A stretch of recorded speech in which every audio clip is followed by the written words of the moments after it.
Good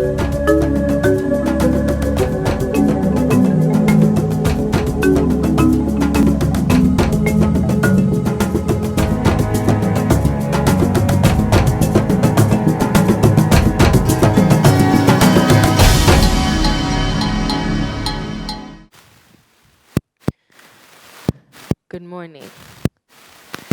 Allow me to start with a quote. Some may say thought-provoking or controversial, by Bianjeru Mugamba, who writes the story Sister Act in the book Whispers from the River. English, a collection of words and phrases that wriggle in my brain, splattering out of my mouth profusely. A virus that has spread across the globe mercilessly, intoxicating billions by stealing cultures. A language I am ashamed to be writing this in, purely because I cannot write in my own. I am here to talk about Africa's lost narrative as a product of neocolonialism. Neocolonialism has manifested itself through the colonization of the mind. Now you may ask, what is a colonial mindset? A colonial mindset is a belief that our products and our culture is inferior to theirs, that our processes and our systems are insufficient for our problems. Now, it is not impossible for us to be dependent on ourselves.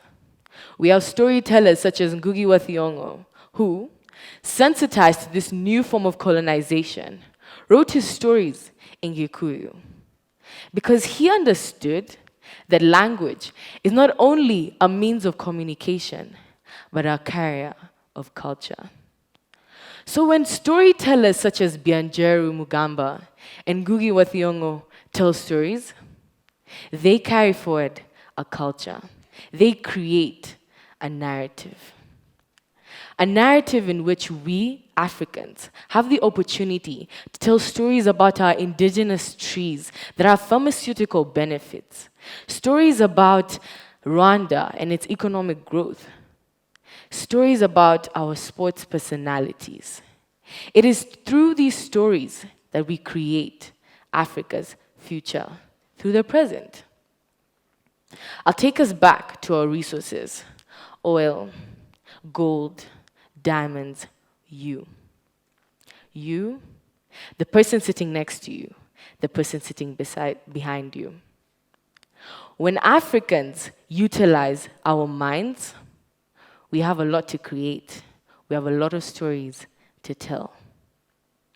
So let us, in the same way that we appreciate Shakespeare, as Bianjeru noted, English has spread across the globe.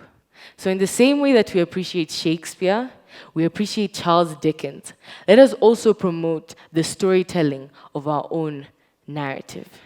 Let us also appreciate Africans and their stories. In Wanjiku's story, her character chases love as a personal heaven. Let us chase our narrative to tell our stories and say, look, we can tell stories on the sports field. We can tell stories on stages such as these. Our speakers and our storytellers have a lot to say in classrooms, on debate platforms. Let us say, today, I'm writing the present that will shape our future. Today, I'm writing and creating the African narrative that will tell stories for generations to come. Through books such as Whispers from the River, we say that this colonial mindset is not going to limit us. It can be removed, treated. This colonial mindset will not remain. This generation will not accept it. We will write stories. We will create a narrative. Thank you.